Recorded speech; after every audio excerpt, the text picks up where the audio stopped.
안녕하십니까. 고향 시민 여러분, 아나운서 신동진입니다. 반갑습니다. 지금부터 2022년 고지식 콘서트 2강 과학, 위기의 시대, 우리에게 필요한 과학적 태도와 지식 강연을 문경수 과학탐험가와 이정모 국립과천과학관장과 함께하겠습니다.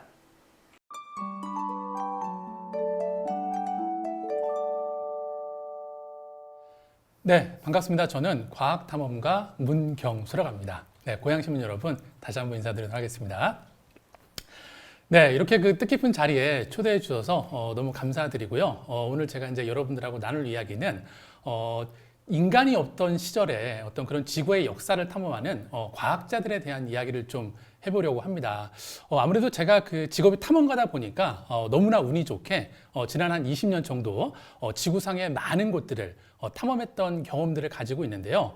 정말 화성 탐사를 연구하는 나사 과학자들하고 화성과 비슷한 그런 사막도 탐험을 했던 적이 있고요. 그리고 지금 첫 번째 사진에 보시는 것처럼 1억 8천만 년 전에 살았던 바로 티라노사우루스 같은 공룡의 화석을 찾아 떠나는 그런 공룡학자들하고도 많은 탐험을 했던 그런 경험을 가지고 있습니다. 그래서 개인적으로 소회를 말씀을 드리면은 정말 운이 좋았던 것 같습니다. 네, 정말 이렇게 일생에 한 번도 가보기 쉽지 않은 이런 곳들을 정말 최고의 과학자들하고 탐험했던 경험들을 가지고 있고요.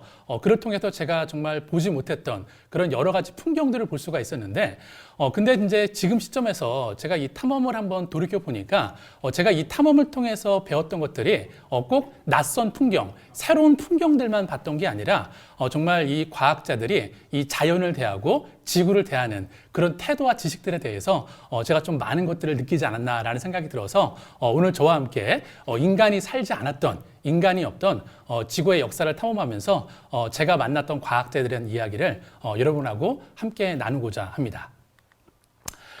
네, 지금 이제 제가 한 과학자랑 이렇게 어깨동무를 하고 아주 친하게 이제 사진을 찍은 모습을 지금 보여드리고 있는데요. 사실 제가 직업이 과학 탐험가다 보니까 많은 분들이 제가 뭔가 천문학이나 지질학 같은 이런 어떤 기초과학 학문을 전공한 사람일 것 같다라고 짐작들을 많이 하시는데요. 공교롭게도 저는 전혀 자연과학을 전공한 사람이 아닙니다. 정말 부끄러운 이야기도 하지만 정말 학창 시절까지만 하더라도 정말 이런 표현을 쓰면 안 되는데 과포자라는 표현, 여러분도 아마 기억이 나실 텐데 그 정도로 제가 정말 과학과는 거리가 있었던 그런 사람이었는데요. 근데 이제 우연치 않게 거의 서른이 다 됐을 무렵에 저처럼 이렇게 과학을 포기한 사람들을 하나둘씩 모아서 같이 독서 모임을 하면서 이렇게 과학 교양서를 꾸준히 읽다 보니까 과학에 관심이 생겼고 급기야 이렇게 탐험가로 전직까지 하게 된 이런 어떤 지금 상황까지 오게 된 건데요. 그래서 돌이켜 보면 제 인생에서 저를 과학 탐험가로 이렇게 인생희망을 새롭게 살게 해줬던 가장 강력한 동력이 어찌 보면 이 과학 독서가 아니었나 그렇게 좀 말씀을 드리고 싶습니다. 자, 그런데 과학책만 열심히 읽는다고 해서 탐험가가 될 수는 없겠죠. 그래도 제가 이렇게 과학 탐험가라는 이렇게 활동을 본격적으로 할 수 있게 됐던 계기가 있었는데요. 바로 지금 저 화면에 보이는 한 과학자와의 만남이 저를 그냥 과학책을 읽기 좋아하는 한 청년에서 과학 탐험가로 이렇게 전향하게 해주는데 결정적인 역할을 해줬던 분인데 그분 이야기를 좀 살짝 해보도록 하겠습니다. 제가 사실 과학을 좋아하다 보니까 취미처럼 탐험도 다니고 이렇게 책도 보고 그런 생활을 꽤 오랜 시간 동안 했던 것 같습니다. 자, 그러다가 이제 정말 운이 좋게 과학 기자라는 직함을 달고서 과학 기자의 생활을 좀 하기도 했었는데요. 근데 과학 기자 생활을 하면서 제가 이제 늘 좀 이렇게 답답했던 부분이 뭐였냐면 모든 학문이 그렇겠지만 특히 이 과학이라는 학문의 본질은 질문을 던지는 학문이라고 생각을 합니다. 이를테면 수백 년 전에 어떤 누군가가 뒷동산에 올라가서 이 우주를 바라보면서 이렇게 광활한 우주는 과연 어떻게 만들어졌을까? 그리고 이렇게 광활한 우주 공간에는 별이 얼마나 많이 있을까? 이런 질문이나 호기심을 갖지 않았다면 아마 현대 천문학은 존재하지 못했을 겁니다. 아마 모든 학문이 그렇겠죠. 자, 그런데 이거를 글로서만 표현하려고 하니까 아무래도 쓰는 저도 약간 흥미가 떨어지고, 그리고 내 기사를 받아보는 과연 독자들이 이렇게 정말 호기심이나 이런 어떤 그 도전정신이나 모험심이 생길까? 이런 조금 의기심이 들었던 것 같아요. 그래서 좀 더 늦기 전에 본격적으로 탐험을 해보기 위해서 이제 호주로 돌아갔고, 거기에서 이제 일을 배우고 일상생활을 하면서 틈이 날 때마다 제가 이제 도서관에 가서 이제 책을 보고, 뭐 박물관에 가서 책에서 봤던 내용들을 또 확인도 하고, 네, 이런 생활들을 이제 꽤 오랜 시간 동안 했던 적이 있었는데요. 그러다가 아주 어느 날 운명적인 책을 제가 한 권 만나게 됐는데, 바로 그 나사 과학자였던 마틴 반 크라넨 동크라는 이 그 우주 생물학자가 쓴 네, 한 권의 책을 발견하게 됐고요. 정말 그 용기가 그때는 어떻게 그런 용기가 나는지 모르겠지만 프로필을 봤더니 마침 제가 살고 있는 도시에 있는 연구소에 근무한다라는 이야기를 듣고서 이 과학자한테 정말 무모하지만 용기를 내서 메일을 보내게 됐고, 이렇게 만날 수 있는 그런 길을 가게 됐습니다. 자, 근데 아무래도 이제 이런 과학자를 만났는데 그냥 뭐 제 얘기만 할 수 없으니까 이 과학자한테 질문을 좀 하기 위해서 질문지를 만들어 갖고 이렇게 꾸역꾸역 인터뷰도 이렇게 1시간 정도 진행을 했었는데요. 근데 이 과학자분이 저한테 그 인터뷰가 끝난 다음에 좀 이런 얘기를 해주시더라고요. 사실 그 과학자가 아닌 일반인이 그 나를 찾아온다라고 이제 메일을 받아서 처음에는 그냥 그 용기가 대단해서 오케이를 했는데 걱정이 많이 됐다라는 얘기를 해주시더라고요. 왜냐하면 사실 그 아무래도 외국인이 아니다 보니까 영어도 조금 이렇게 잘 못할 것 같고, 그리고 이제 과학자가 아닌 일반인한테 내가 어떤 이야기를 해줬을까라고 생각을 했는데 정말 약간 언어도 조금 이렇게 서툴고 뭐 여러 가지 미숙한 점도 있었지만 정말 자신이 연구하는 분야에 대해서 이 사람이 정말 알고 싶어 하는구나 라는 거에 좀 저한테 큰 점수를 주셨고요. 그리고 급기야 저한테 함께 이제 한 달 뒤에 탐험을 가는데 같이 가지 않겠냐라는 제의를 해주셔갖고 제가 이제 본격적으로 그 탐험을 하게 됐다라고 말씀을 좀 드리고 싶네요. 자, 그리고 이제 그 무엇보다 제가 이렇게 그 탐험가를 하게 됐던 결정적인 어떤 그 풍경이면서 어떤 대상이 있었는데요. 바로 지금 화면에 보시는 얕은 바닷가에 떠 있는 약간 바둑돌처럼 생긴 저 바위가 저한테는 정말 커다란 충격이었습니다. 자, 왜 그랬을까요?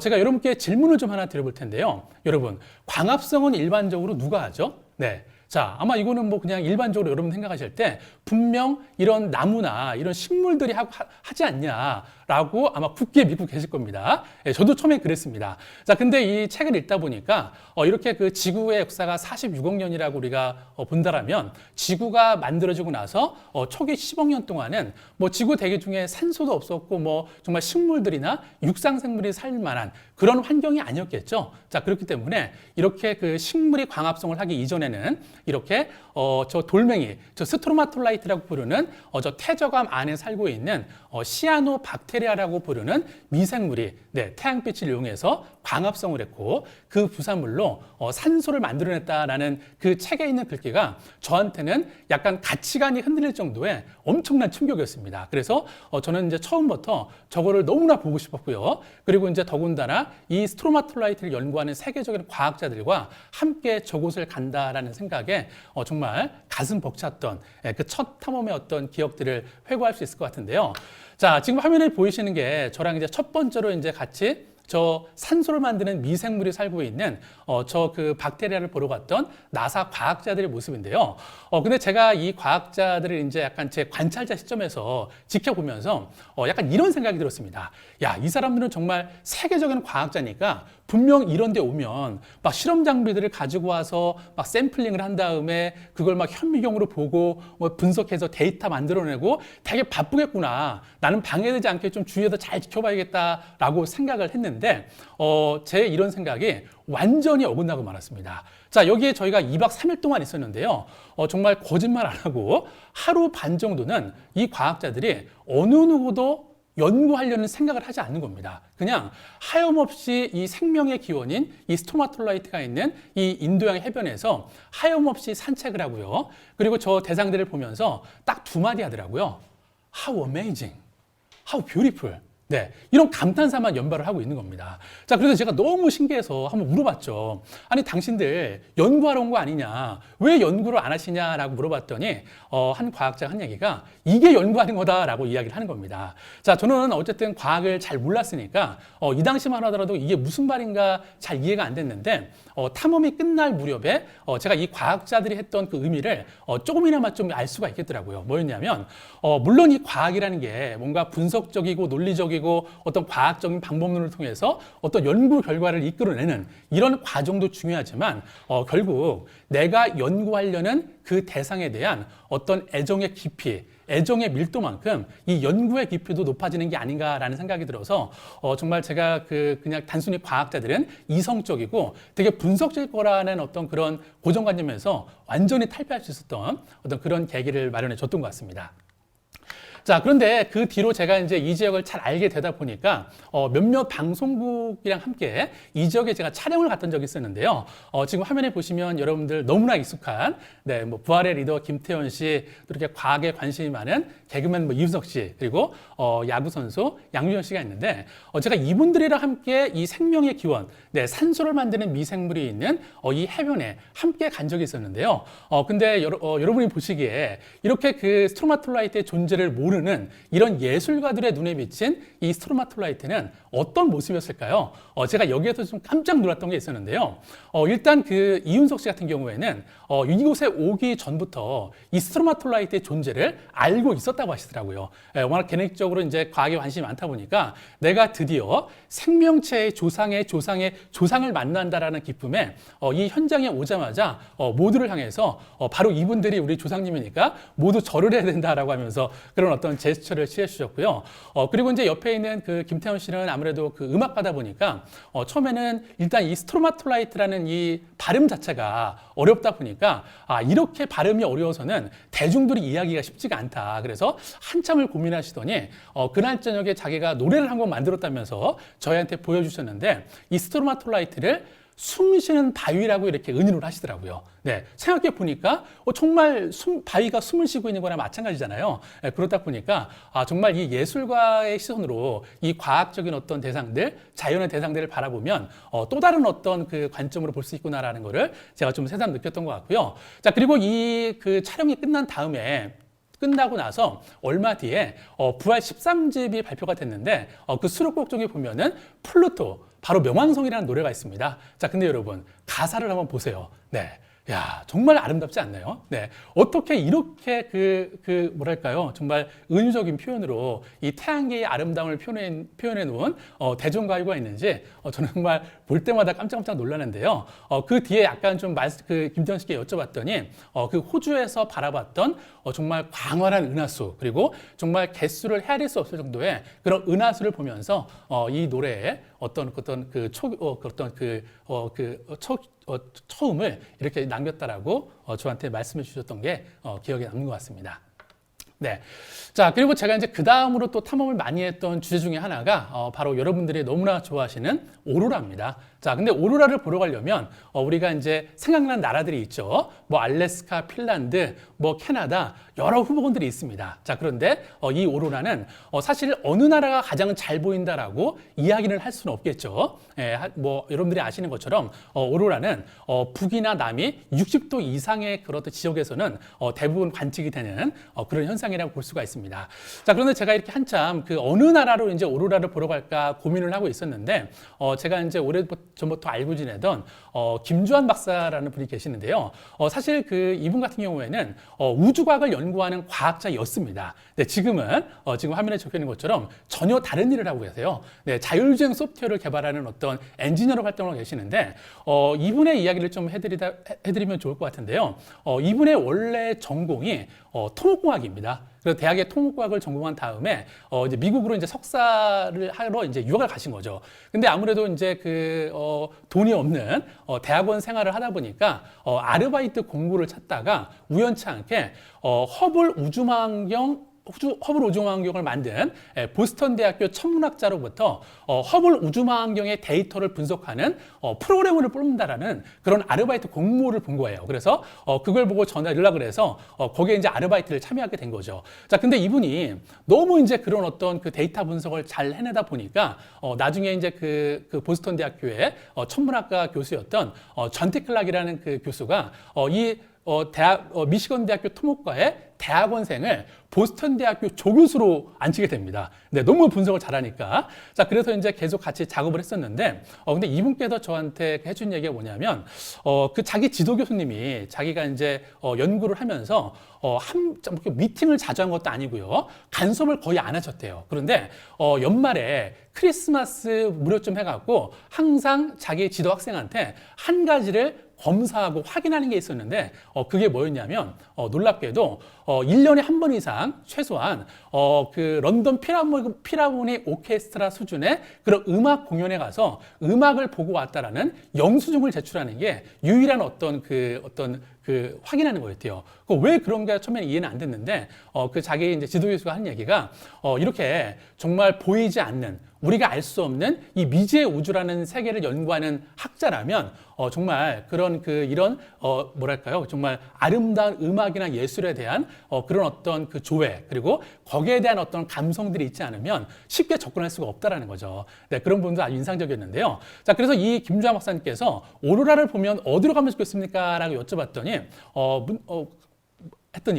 자기가 오로라를 연구했던 알래스카에 가보라고 이야기를 해주시는 겁니다. 자, 그래서 이제 알래스카를 찾아가 봤더니 이 알래스카에 아주 특별한 시설이 있었는데요. 자, 그 전에 한 가지만 더 말씀을 드리면 이 김주환 박사님이 사실 그 오로라 연구를 했었는데요. 그 중에서 가장 커다란 성과가 뭐였냐면 여러분 지금 화면에 보시면은 아주 예쁜 그 링을 달고 있는 토성의 모습이 보이시죠? 자, 근데 토성의 남쪽 아래를 보시면은 하늘색의 밝은 빛이 이렇게 고리를 이루고 있습니다. 자, 저게 뭘까요, 여러분? 네, 아마 아시는 분들 많이 아시겠지만 바로 토성의 오로라입니다. 토성의 오로라. 자, 그리고 그 다음으로 보여주는 사진은 바로 목성에 있는 오로라입니다. 자, 우리는 보통 이 오로라가 그냥 지구의 어떤 극지방에서만 보이는 천문현상이라고 생각을 하는데 절대 그렇지 않다라는 거죠. 이 오로라는 거는 꼭 이 지구뿐만 아니라 우리 태양계에 있는 어떤 대부분의 행성들에서 미세하게나마 자기장이 존재하거나 아니면 다른 이유에 있어라도 이렇게 오로라가 이렇게 발생한다라는 것을 이제 볼 수가 있는데요. 자, 그래서 이 김주환 박사님께서 이 허블 우주망원경 데이터를 가지고서 인류 최초로 토성에 오로라가 있다라는 것을 이제 밝혀내서 이렇게 정말 2005년도에 네이처의 표준 논문으로 소개될 정도의 아주 커다란 업적을 만들어내셨는데요. 근데 가끔 이제 이 김주환 박사님이 저한테 그런 말씀을 하시더라고요. 어떤 천문학자로서의 어떤 그런 자부심 같은 건데, 내가 모르면 인류가 모른다. 네. 근데 어찌 보면 자기 자랑이라기보다 그만큼 이렇게 이 천문학자들이 이런 그 관측 기기를 통해서 여러 가지 데이터를 수집하고 그걸 통해서 우리 인류가 그동안 보지 못했던 새로운 우주를 보여준다는 의미에서 저 멘트가 저한테는 되게 인상적이었던 것 같습니다. 자, 그래서 제가 알래스카를 간 가장 큰 이유 중에 하나가 뭐냐면 바로 지금 여기 화면에 보이는 이 모습 때문인데요. 여러분들은 아마 오로라를 보시면은 정말 아름답다. 그리고 꼭 가서 보고 싶다라는 느낌을 받으실 겁니다. 자, 그런데 이 오로라는 그냥 단순히 우리 눈에 보이는 아름다운 천문현상으로 끝나는 게 아니고요. 이 오로라를 과학의 시선으로 재정해 보면 오로라는 우리 일상생활과 오로라는 인간이 육안으로 유일하게 볼 수 있는 우주 일계보다라는 표현으로 불릴 수가 있습니다. 자, 무슨 말이냐면 오로라가 이렇게 그 진한 녹색으로 활성화되고 있다는 얘기는 뭐냐면 태양의 흑점 폭발이 더 강렬해졌다는 얘기죠. 자, 그러면 흑점이 폭발할 때 태양으로부터 많은 입자들이 태양풍을 타고서 지구를 향해서 날아오게 되는데요. 자, 그때 이 태양풍에 있는 입자들이 지구 자기장에 이끌려서 지구 대기로 들어와서 지구 대기에 있는 입자들과 별들과 충돌하는 과정에서 이렇게 오로라가 만들어지는 겁니다. 자, 그런데 적당히 태양풍에는 입자들이 지구 대기권으로 들어오면 아름다운 모습으로 볼 수가 있는데 너무 많이 들어오게 되면은 자기장이 흔들려버리는 자기장 교란 현상이 발생하게 됩니다. 자, 그러면 성층권에 있는 인공위성부터 해서 우리 문명사에 쓰고 있는 전자 장비들이 셧다운 될 수 있다는 거죠. 자, 그렇기 때문에 이 오로라는 정말 그냥 우리 일상생활과 너무나 밀접한 일기예보 같은 존재라는 거죠. 자, 그래서 과학자들은 이 오로라를 정말 예의주시하게 정밀하게 관측을 해야 되는데 눈으로만 봐서는 정확히 알 수가 없겠죠. 자, 그래서 화면에 보시는 것처럼 길이가 한 20m 정도 되는 이 사운딩 로켓에다가 관측 장비를 단 다음에 오로라 내부를 향해서 발사를 합니다. 그러면 이 로켓이 어느 지점에 올라가서 다시 지상으로 낙하를 하겠죠. 자, 그때 낙하산이 펼쳐지면서 속도를 줄이면서 이 관측 장비들이 오로라 내부에서 어떤 일이 벌어지고 있는지를 다 측정을 하고 그게 떨어지면 김주환 박사님 같은 과학자들이 그거를 회수해 와서 이제 그 블랙박스를 분석해서 오로라 안에서 어떤 일이 벌어지고 있는지를 알아낼 수가 있는 거죠. 자, 그래서 어찌 보면 과학이라는 학문은 정말 이런 보이지 않는 세계를 이해할 수 있는 그런 어떤 도구적인 역할을 또 우리 도구적인 역할을 하고 그를 통해서 우리의 인식을 조금 전환시켜주는 그런 역할을 하는 게 아닌가라는 생각이 드네요. 자, 그러면 이 오로라 관측 로켓이 1년에 한 4번 정도 발사를 하게 되는데요. 이 관측 로켓 발사하는 장면을 짧게 영상으로 좀 만나보시겠습니다. 4, 3, now. 5, 4, 3, 2, 1, 2, 3, 4, 5, 6, 7, 8, 9, 10, 11, 12, 13, 14, 15, 16, 17, 18, 19,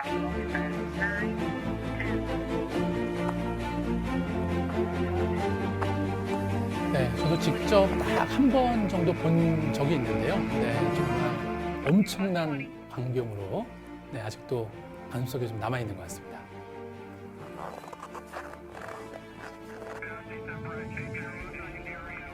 네, 여기까지 보도록 하겠습니다. 네, 제가 이 발사 장면을 보면서 되게 인상 깊었던 게 하나 있었는데요.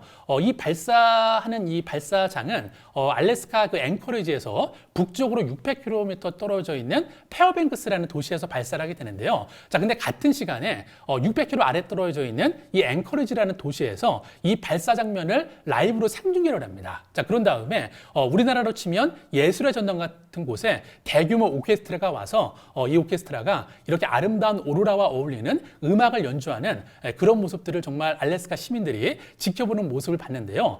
그래서 어찌 보면 이 알래스카 사람들은 이 오로라라는 게 그냥 우리가 별이나 달처럼 매일 보는 어떤 단순히 그냥 일상적인 풍경으로 지나치는 게 아니고 정말 그 나의 어떤 인식을 바꿔주고 나의 어떤 라이프 스타일을 풍성하게 해주는 그런 어떤 그 밀접한 관계로 좀 설정을 하고 있는 게 아닌가라는 생각이 많이 들었던 것 같습니다. 자, 그럼 이번에는 그 하와이로 좀 가보도록 할 텐데요. 하와이에 가면은 많은 분들이 와이키키 해변만 생각하시지만 하와이는 여러분이 아시는 것처럼 화산 활동으로 만들어진 섬이다 보니까 높은 화산들이 많이 있습니다. 그 중에서 이 하와이에서 가장 큰 빅아일랜드라는 섬에 가시면은 높이가 4,000m가 넘는 마우나케아라는 그 산이 있는데요. 그 산 정상에 가시면은 지금 화면에 보시는 것처럼 건물 10층 높이를 넘는 그런 아주 세계적인 천문대들이 자리를 잡고 있습니다. 자, 근데 그 중에서 그 화면에 보시는 천문대가 일본의 국립천문대인 수바루 천문대인데요.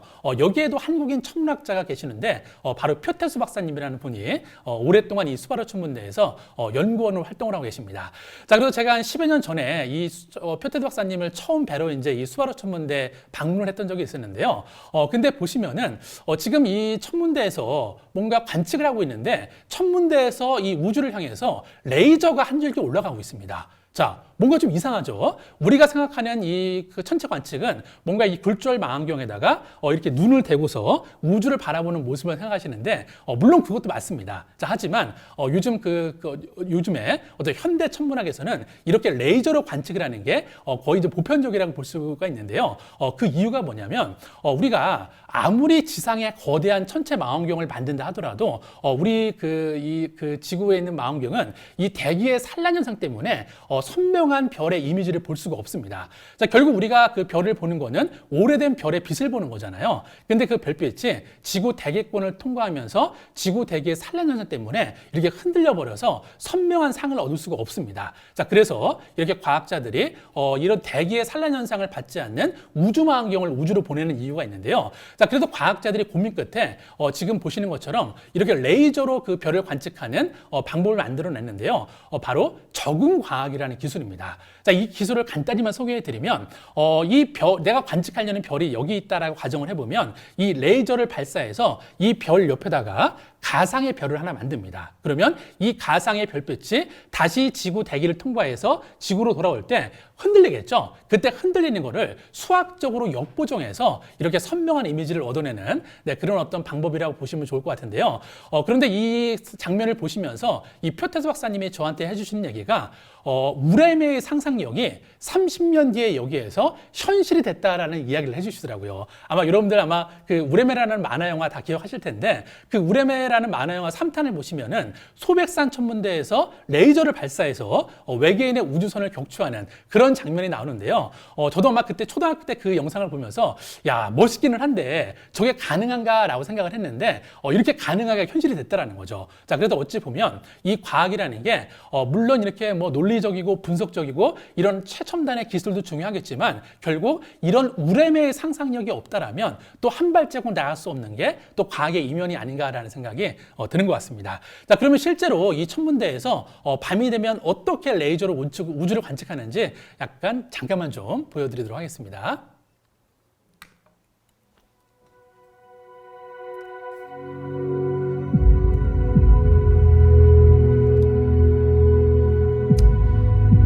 하와이와 한국의 시차를 고려한다라면 아마 그 몇 시간 전쯤에 혹은 지금에도 아마 이런 레이저 쇼가 지금 마우네 학회산 정상에서 이루어지고 있지 않을까라는 좀 생각이 드네요.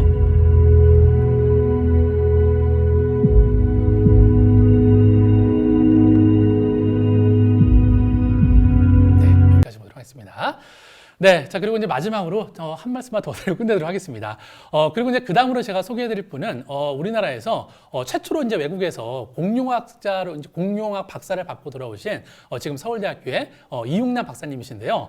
제가 이육남 박사님을 이제 처음 만나 뵌 게 2013년도로 기억을 합니다. 아무래도 이제 이육남 박사님은 공룡학자로서 세계적인 여러 사막에 가서 아주 이제 활발한 활동을 하던 그 공룡학자분이었는데 2013년도에 그 저한테 연락이 오셔서 이런 말씀을 좀 하시더라고요. 이렇게 이 공룡학자, 다른 나라 공룡학자들하고 공룡 발굴을 하러 가는 거는 내가 지난 아주 오랜 기간 동안 작업을 해왔는데 한 가지 아쉬운 게 있다. 뭐냐면 다른 나라 그 공룡학자들은 일반인들과 함께 와서 함께 공룡 발굴 프로젝트에 이렇게 그 기여도 하고 또 함께 연구도 하는 이런 모습들을 많이 볼 수가 있는데 우리는 그런 것들이 없다. 그러니까 아무래도 이제 더 많은 사람들이 이런 기초과학, 특히 고생물학이나 공룡에 관심을 갖게 하기 위해서는 이렇게 대중들, 우리나라도 이런 대중들이 이렇게 사막에 와서 함께 학자들을 도와서 연구하는 부분이 있었으면 좋겠다라고 해서 함께 의기투합을 해서 2013년도부터 이육남 박사님이 대전 지질박물관에 계실 때 몽골 공룡 발굴 체험단이라는 프로그램을 만들어서 계속적으로 함께 발굴을 좀 했던 것 같습니다. 자, 그러면 제가 이 공룡 발굴을 처음 했을 때 느꼈던 감동을 좀 살짝 말씀을 드리면요. 지금 보시는 이 화석은 약간 감자탕뼈를 많이 닮았죠. 자, 하지만 감자탕뼈는 아니고요. 바로 이제 그 용광류 공룡, 목이 긴 초식 공룡의 상완골, 약간 허벅지뼈라고 보시면 좋을 것 같은데요.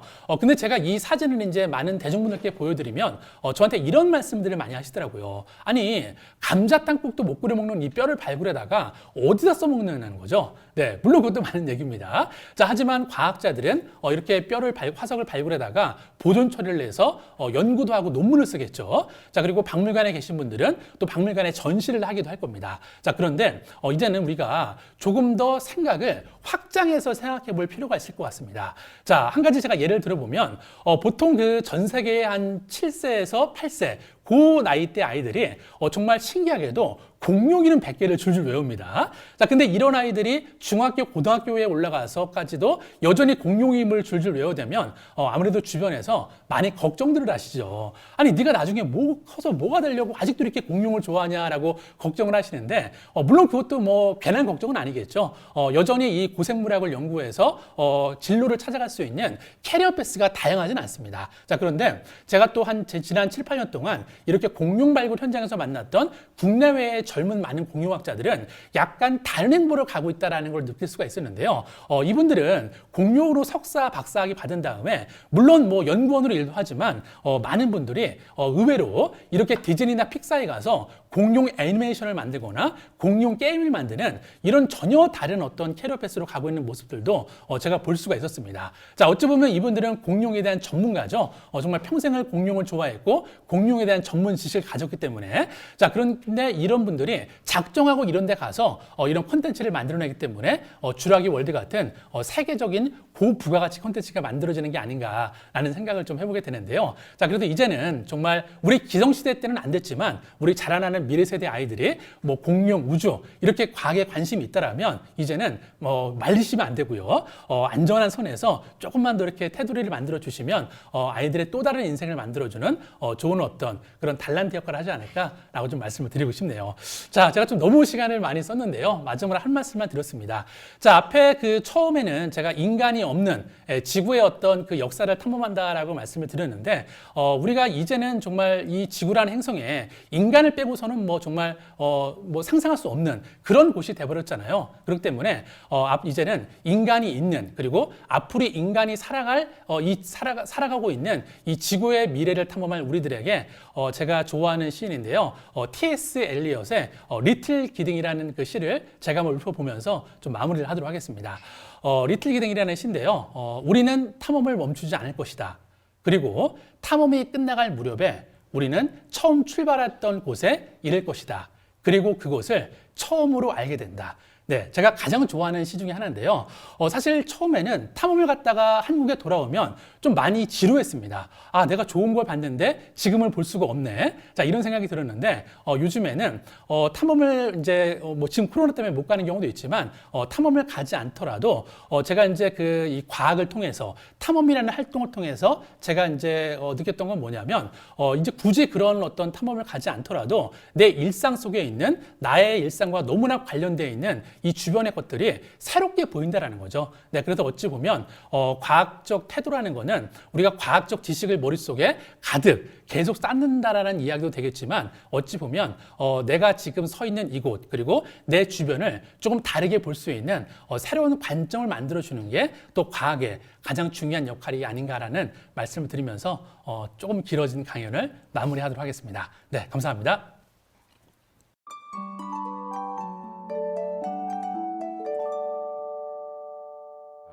뭐 항상 문경수 우리 탐험가 선생님의 전 대장이라고 그러거든요. 문경수 대장님의 강연을 들으면 재미도 있고 감동을 많이 느끼게 되죠. 네, 저는 이어서 워낙에는 3분 남았어요. 저한테 주어진 시간이. 이야기를 같이 하려고 하는데요. 저는 과천과학관에서 일하고 있는 이정모라고 합니다. 백마 5단지에 살고 있습니다. 저도 같은 고향 시민이고요. 갑자기 시계가 자기한테 말 거는 줄 알고 따라하는데요. 저도 고향 시민으로서 고향 시민대학에 같이 참여하게 돼서 영광입니다. 오늘 저희가 맡은 주제가 위기의 시대, 우리에게 필요한 과학적 태도와 지식입니다. 우리가 위기의 시대라는 건 이제 누구나 다 인정할 거예요. 우리가 정말 위기의 시대인가? 사실 전 개인적으로 보면 별로 위기의 시대 아닙니다. 제 인생에서 거의 유일하게 좀 경제적으로 풍족한 상황이기도 하고요. 아이들은 다 컸고 이미 공부도 끝나가고 뭔가 위기라기보다는 저는 좀 안정적으로 갈 수 있는 시기인 것 같아요. 개인적으로 보면요. 그런데 우리는 누구나 다 우리의 현재 사회가 위기로 가고 있다고 생각하죠. 엄청나게 많은 인류들이 엄청나게 많은 에너지를 쓰면서 풍족하게 살고 있는데 어느 순간에 어느 한 방에 의해서 이 풍족함이 끝날 수 있겠다라고 하는 겁을 먹을 수밖에 없는 상황인 것 같습니다.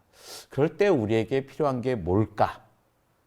이런 질문에 많은 사람들이 너무나 쉽게 과학에서 그 답을 찾아야 된다. 그러니까 너네가 답을 이야기해줘라고 요구하시는 것 같아요.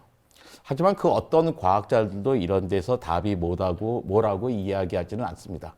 그건 과학자들의 전형적인 태도죠. 왜냐하면 과학자들은 그 답을 모르기 때문입니다. 김경수 선생님이 문경수 선생님이 강연하면서 이런 말씀하셨어요. 과학은 질문을 던지는 학문이다라고요. 그렇거든요. 과학은 절대로 답을 주지 않고요. 질문만 던질 뿐입니다. 그러니까 과학은 기본적으로 진리가 아닙니다. 여러분이 진리가 필요하면 과학자를 부르실 게 아니라 절이나 성당이나 교회에 가셔야 되는 거죠. 과학자들은 질문만을 던지고 질문을 같이 나누는 겁니다. 그게 바로 과학인 것 같아요. 근데 그 질문을 찾기 위해서 제일 좋은 게 바로 탐험인 것 같습니다. 왜냐하면 탐험은 익숙한 곳에서 벗어나는 거잖아요. 되게 낯설게 느껴집니다. 낯설게 느껴지다 보니까 우리는 되게 그곳에서 겸손하면서 주변을 잘 살피게 되죠. 그러면서 많은 질문거리들을 받게 됩니다.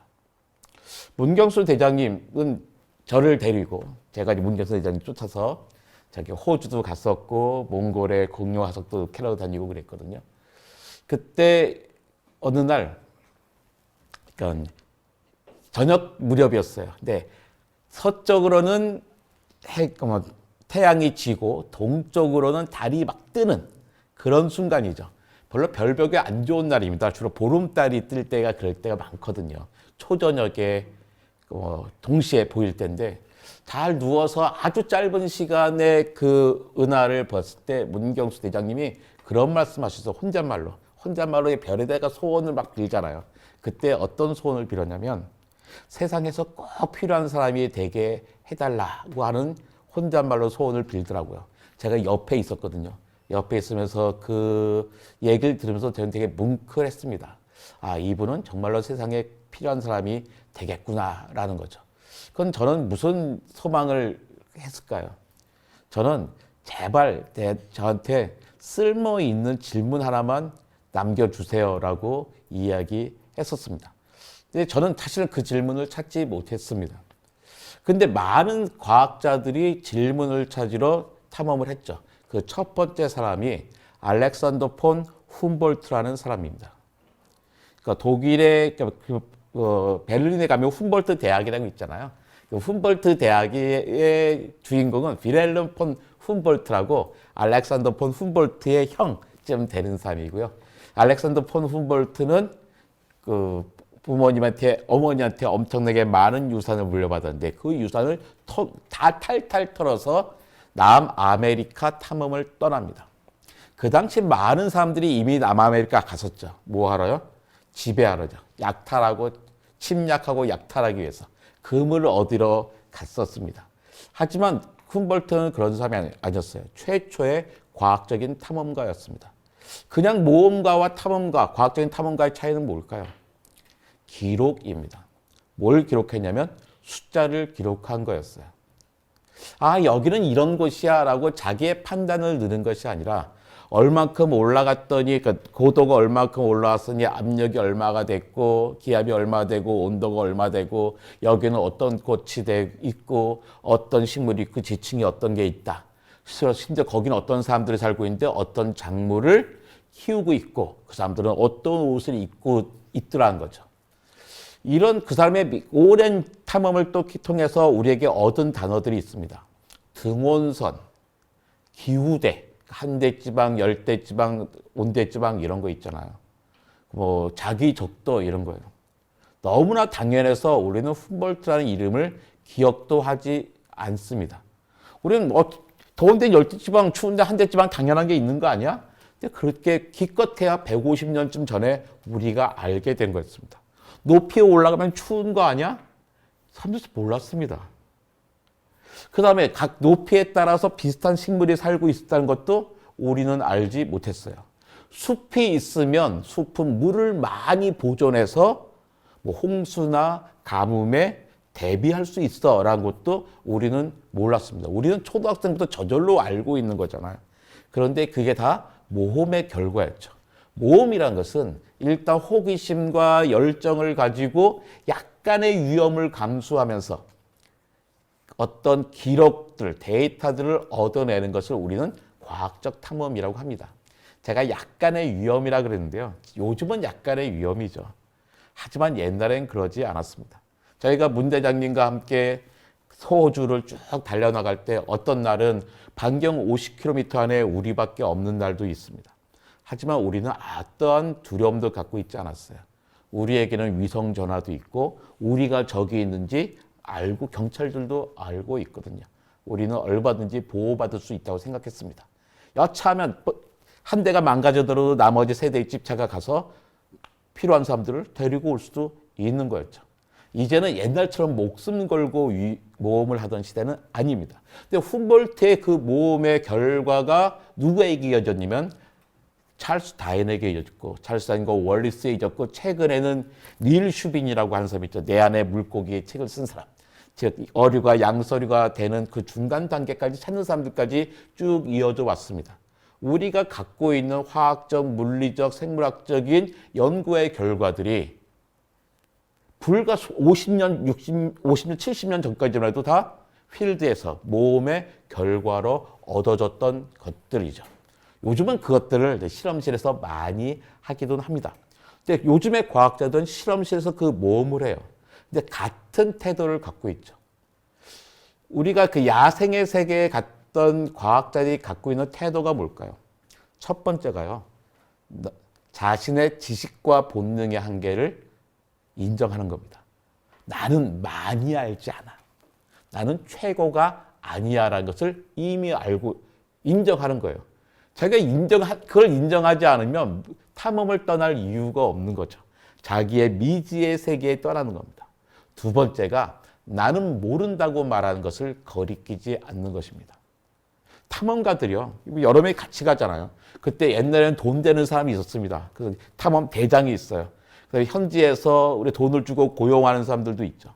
그때 둘 다 똑같은 입장으로 많이 말하는 게 나는 모른다라는 겁니다. 그러니까 탐험 대장의 입장에서 현지 고용인에게 물어봅니다. 아, 이거 뭐가 보려면 어디로 가야 되냐? 저기가 뭐가 있어? 라고 할 때 그 사람이 거기 뭐가 있어? 라고 명확한 답을 준다. 그러면 탐험 대장의 입장에서는 그 가이드를 의심할 수밖에 없습니다. 이 사람은 뭔가 이 잡을 유지하기 위해서 우리가 듣기 좋은 말을 계속 하는구나. 결국에 자기가 아는 곳에 안내하는 거에 그치겠구나. 그 자기가 안다는 건 딴 사람도 다 아는 건데 내가 갖고 싶은 거는 아무도 모르는 걸 찾고 싶은 거잖아는 거예요. 또 반대로 그 탐험 대원이 탐험 대장에게 이게 뭘까요? 물어봤을 때 제일 좋은 대답은 나는 모른다라는 것이죠. 그거만큼 과학에서 제일 좋은 그 말은 없는 것 같아요. 또 세 번째 태도는 새로운 사실이 밝혀지면 기존에 가졌던 생각을 기꺼이 바꾸는 겁니다. 우리는 모든 것에 대해서 어떤 그림을 가지고 있어요. 실제로 탐험할 때 중요한 게 먼저 그림을 그리고 상상해서 그림을 그리고 거기에 대한 스토리를 갖고 가는 거예요. 거기에 쭉 가는데요. 아무 생각 없이 몽골 사막에 아무 생각 없이 걸어간다고 해서 그 사람에게 공룡 화석이 보여지는 게 아닙니다. 거기 무수히 많은 사람들이 지나갔었거든요. 공룡 화석을 찾는 사람들은 이 지역에는 옛날 1억 5천만 년 전에는 어떤 모습이었고 거기에는 그렇다면 어떤 환경이었으니까 어떤 모습의 공룡들이 살고 있었을 거야 라고 생각하고 그림을 그린 사람에게만 그 공룡뼈가 보이는 거예요. 그런데 그 공룡뼈를 하나씩 하나 캐 나갑니다. 아까 이용남 박사님 소개해 주셨는데요.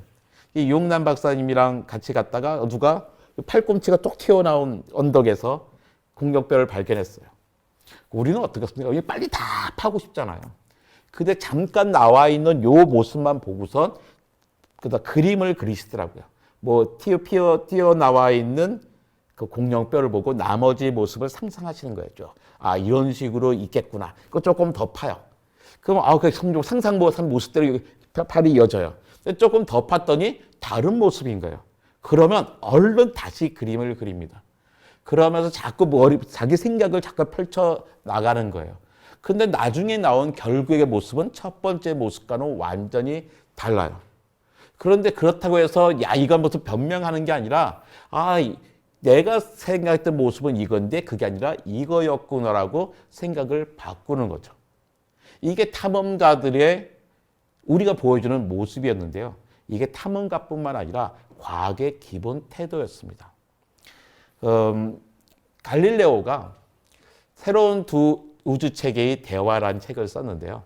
거긴 세 사람이 등장합니다. 그러니까 갈릴레오 같은 갈릴레오와 이런 사람의 모습을 갖는 지동설주의자 살비아티가 있고 천동설주의자 심플리치오가 있어요. 그 가운데서 사회를 보는 사그레도 있습니다. 그때 심플리치오가 천동설 이야기를 마구 합니다. 그때 가운데서 사회 보던 사그레도 태도가 아주 중요한데요. 사회자는 자기가 이해하지 못했더라도 이해한 척 할 수 있잖아요. 심플리치오 씨 그렇게 생각하세요? 그렇다면 살비아티 씨는 어떻게 생각하십니까? 넘길 수도 있는데 딱 자기가 이해 못하니까요. 얘기해요. 살비아티, 지금 저 친구가 뭐라는 거야? 나 한마디도 이해하지 못했어. 라는 거죠. 모른다고 말하는 걸 인정합니다. 이게 첫 번째 시작이었거든요. 그러니까 살비아티가 그러는 거예요. 이때 아주 중요한 태도가 있는데요. 아무튼 심플리치오는 이렇게 해서 이렇다고 말한 거예요. 심플리치오 내 말이 맞지? 확인도 해요. 그러니까 모든 사람들이 이제 대화가 쉽지 않은 게 나는 이 말을 했는데 딴 사람들은 달리 알아들을 수 있는 거잖아요. 그러니까 살비아티 입장에서는 심플리치오 이야기를 자기가 잘못 이해할 수도 있기 때문에 심플리치오의 말을 자기 입으로 다시 해본 거예요. 그래서 확인합니다. 심플리치오 내 말이 맞지? 그러니까 너 내 말 맞아. 너 참 잘 들었네. 라는 거예요. 그때 살비아티는 칭찬합니다. 야, 심플리치오 어떻게 그런 생각을 했어요? 정말 멋진 생각인데요. 나도 그렇게 생각해요. 그런데 있잖아요. 살짝 요거는 요 정도는 약간 문제가 있는 거 아닙니까? 라는 거죠. 그러니까 상대방을 대신 설명해주고 칭찬하고 그 다음에 박살내는 게 아니라 살짝만 상처를 주는 거예요. 박살내는 건 뭐예요? 더 이상 당신과 이야기하지 않겠다는 거잖아요. 그런 뜻이 아니거든요. 누구나 다 실수는 있습니다. 자기도 진리가 아니고. 근데 저 사람의 얘기는 전체적인 것으로 난 인정이 되는데 요 부분은 나랑 생각이 다른 것 같아요. 이거 어떤가요? 라는 거죠. 그때 또 더 놀라운 건 심플리치오예요. 이 사람은 평생을 천동설주의자로 살아왔거든요. 자기의 스승이라고 믿고 있는 아리스토텔레스가 진리라고 알고 살았는데 살비아토의 말을 들으니까 그게 아닌 거예요. 그때 생각을 바꿉니다. 그렇네요. 나는 평생에 아리스토텔레스가 진리인 줄 알았는데 그렇게 믿고 있었고 가르치고 있었거든요. 살비아티 당신의 말을 들으니까 아닌 것 같아요. 지금부터 내 생각을 바꾸겠습니다라고 합니다. 이게 바로 과학자들의 대화법이죠. 과학자들의 대화법의 그 기본은 뭐냐면 그 기본 태도는 겸손함입니다. 겸손함이란 나는 모른다는 거죠. 자신의 지식과 본능의 한계를 인정하고 나는 모른다는 것을 말한 것을 거리끼지 않고 새로운 사실이 밝혀지면 기꺼이 내가 가졌던 생각을 바꿔버리는 것입니다. 그것이 바로 이 시대, 이 위기의 시대에 세상에 꼭 필요한 우리의 그 태도가 아닐까 생각해요. 문경수 대장님이 그랬잖아요. 세상에 꼭 필요한 사람이 되게 해주세요. 저는 이 위기의 시대에 현대인이 가져야 될 태도가 바로 그것 같습니다. 세상에게 꼭 필요한 그 태도를 갖게 해주세요. 그 겸손함을 갖게 해주세요. 내가 모른다는 것을 알게 해주시고 또 새로운 사실이 밝혀지면 내가 갖고 있던 생각을 기꺼이 버리고 새로운 생각을 갖게 해주세요라는 겁니다. 그게 우리가 탐험하는 모습이 아닐까 생각합니다. 탐험해보면요 정말로 낯설거든요. 낯설면 겸손해집니다. 제가 며칠 전에 지난주입니다. 이번 주였네요. 이번 주에 일산 동구청에 가서 여권을 다시 신청했습니다. 그건 비행기 타본 지 너무 오래된 거예요. 그래서 좀 여권 기간이 남았지만 의지를 가지고선 신청을 했어요. 꼭 다시 탐험을 해보고 싶습니다. 2년 동안 우리는 코로나 시대라고 하는 아주 험난한 시대를 탐험했습니다. 많은 다양한 군상들을 봤어요. 또 이때 엄청나게 많은 사람들이 많은 생물학적인 지식을 갖게 됐고 바이러스와 백신에 대해서 많이 알게 됐죠. 또 우리가 얼마나 잘 버텨왔습니까? 백신에 대해서 우린 백신 맞으면 다 해결될 줄 알았어요. 백신 개발하면 10년은 걸릴 줄 알았는데 1년 만에 개발했어요. 또 3차까지 맞으면 될 줄 알았는데 오미크론이라고 등장하면서 또 새로운 모습을 보여주고 있습니다. 우리는 끊임없이 우리에게 모르는 것들이 등장하고 있고요. 이 모르는 것들을 해결하기 위해서도 우리는 과학적인 태도가 필요한 것 같습니다. 우리가 과학을 알겠다, 과학책을 공부하겠다는 것은 과학자가 되기 위해서가 아닙니다. 좀 더 안심하면서 안전하게 살아가고 또 내 돈과 세금을 절약하기 위해서인 거죠. 저는 여러분들이 많은 과학책을 읽고 과학자와 친구가 되고 과학적인 대화를 나누기를 바랍니다. 근데 내가 그 지식을 쌓기 위해서가 아니라 세상에 대한 겸손한 태도를 갖기 위해서라고 생각합니다. 예, 고맙습니다.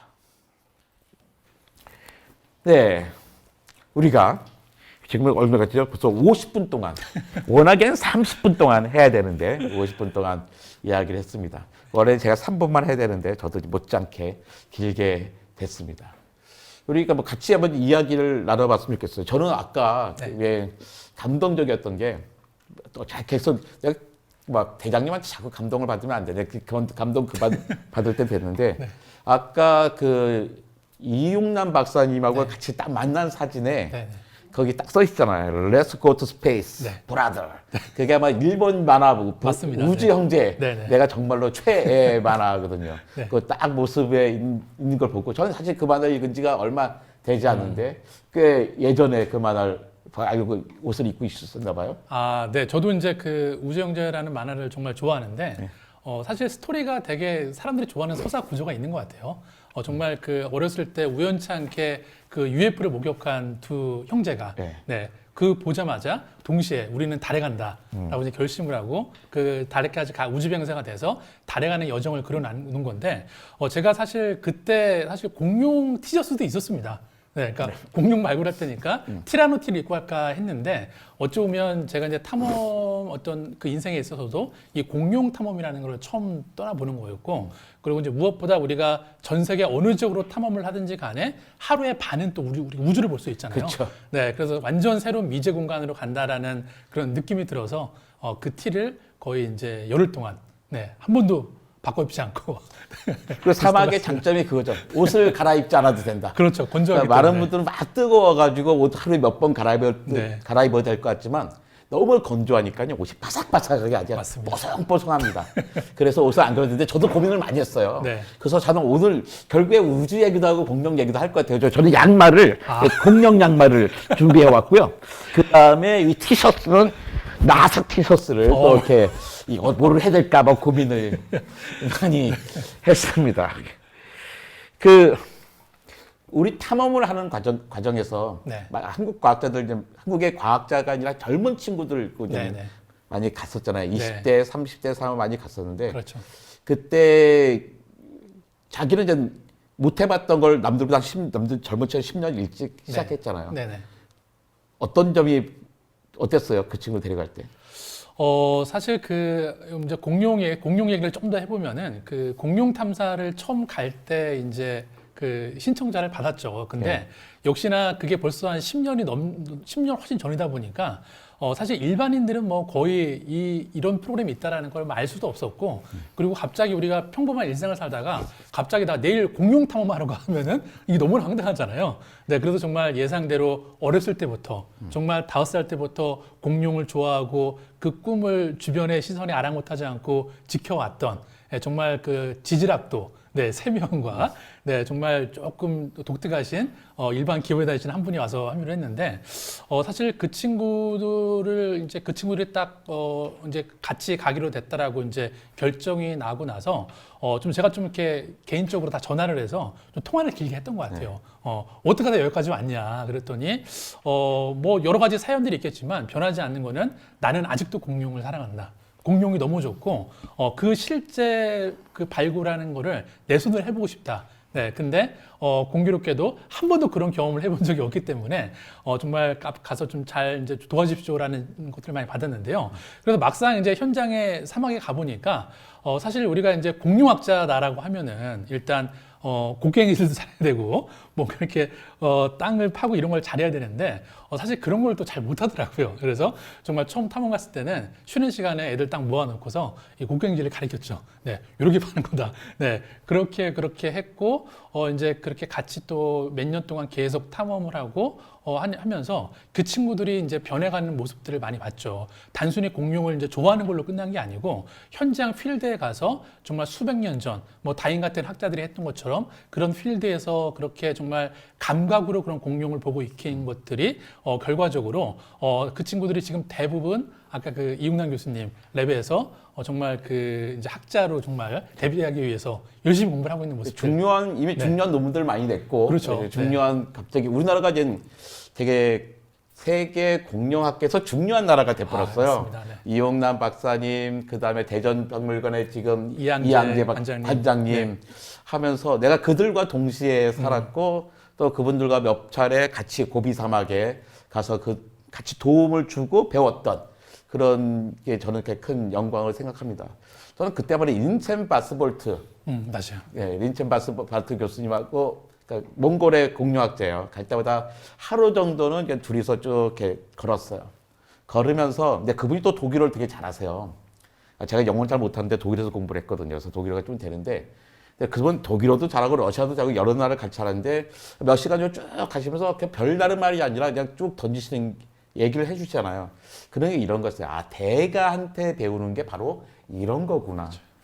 그러니까 그냥 난 4시간 같이 있었을 뿐인데 뭐 한 달 동안 이분에게 배운 느낌이 드는 게 있는 거였죠. 그러니까 내가 이런 고비 사막에 오지 않았으면 절대로 만나지 못했을 사람이죠. 그때 뭐 일본의 학자라든지 이용남 박사님도 마찬가지였던 거고. 그래서 탐험이라는 거는 어떤 그 사람들에게 그 그룹 안에서의 좀 진한 네트워크를 갖게 되고 그 사람의 내면을 들여다보고 그러니까 우리가 그 자연 환경을 떠나서도 자연을 떠나서도 우리 깜깜해지면 할 수 있는 게 없어요.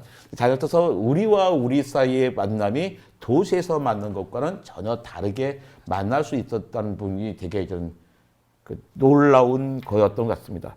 그래서 이런 좀 세대가 바뀌면 우리 젊은 친구들 뭐 9살 좀 18살까지 힘든 것 같고 성인들이라면 대학생들이라면 그런 모험의 프로그램에 네네. 적극적으로 가보는 것도 괜찮다. 실제로 위험하지 않다라는 이야기를 해드리고 싶습니다. 네. 그래서 요번에 시청자들의 질문을 받기 전에 우리 어차피 뻔히 나올 것 같은 질문들 네네네. 이제 먼저 좀 해보고 싶어요. 요즘에 어린이들 교육 좀 많이 네네네. 사업 하시다 보니까 네네. 이런 거 질문 많이 받을 것 같아요. 아, 우리 애를 과학자로 키우고 싶은데 애가 처음에는 과학에 관심 많다가 슬금슬금 과학에서 더 멀어지는데 어떻게 하면 좋을까요? 이런 질문을 받으시면 주로 어떻게 답하십니까? 사실 맞아요. 정말 그런 질문을 많이 받고 이제 성인이 돼서 과학 관련 일을 하고 있는 또 탐험가로서 일을 하고 있는 저도 이제 직면한 질문 중인 것 같은데요.